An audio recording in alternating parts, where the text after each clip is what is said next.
Bonjour Monsieur Le Wali, quel est le bilan à l'heure actuelle? Bonjour madame.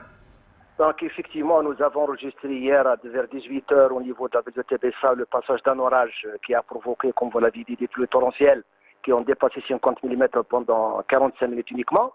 Malheureusement, à cause donc ce phénomène a été provoqué par le sous-dimensionnement des aménagements des oueds qui ont été réalisés pendant les années passées. Donc si on traverse la ville, et donc également les constructions illicites au niveau des hauteurs de la ville qui ont provoqué malheureusement beaucoup de charriage et beaucoup carrément d'obstruction et carrément des fois d'enterrement des oueds qui a provoqué tout ça. Donc tous ces pluies qui ont tombé sur notre ville a provoqué le débordement du Oued Nax, particulièrement qui traverse de plein fouet la ville de Tébessa, et donc qui a provoqué malheureusement des dégâts matériels importants. Nous avons enregistré 18 cas de blessés. Ils sont tous sortis heureusement de l'hôpital. Malheureusement, on déplore la disparition d'un enfant, comme vous l'avez dit dans votre intervention. Également des dégâts importants. 80 véhicules ont été emportés et endommagés par les eaux. Plusieurs habitations et locaux commerciaux inondés. Même des structures publiques qui ont été inondées. Nous avons environ 2 km de dégradation au niveau des réseaux d'eau et d'assainissement.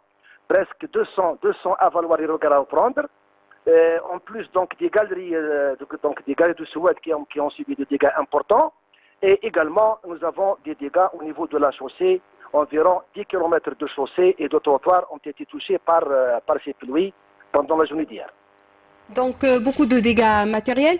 Quels sont justement les dispositifs mis en place pour le rétablissement de la situation, Monsieur Attallah? Grâce à l'intervention de M. le ministre de l'Intérieur et M. le ministre des Travaux publics, M. le ministre des Ressources ONU, un élan de solidarité de la part de mes collègues Walid Khanchla, Soukaras, Omble Bouagui et même Constantine, nous ont envoyé un renfort en termes de moyens humains et matériels. Nous avons actuellement des dizaines d'engins et de véhicules qui travaillent au niveau de la ville et des centaines d'ouvriers également qui interviennent, que ce soit des sapeurs-pompiers, des agents de la protection civile ou des agents de nettoiement et ainsi de suite qu'on a reçus des autres wilayas, sont en train de remettre en état les choses pour un petit peu, si vous voulez, enlever les déchets solides et déboucher les regards, déboucher les réseaux et reprendre, remettre en état les réseaux d'AOP et même certains réseaux de téléphonie, et également la vidange de la trémie qui traverse, la trémie qu'on appelle la trémie de la route de Annaba, et également la vidange de certaines habitations au niveau notamment de la partie basse de la ville. Donc d'ici en principe, Inch'Allah, d'ici 2 heures, 3 heures de temps, en principe on va reprendre de la circulation dans l'ensemble de la ville de Tébessa.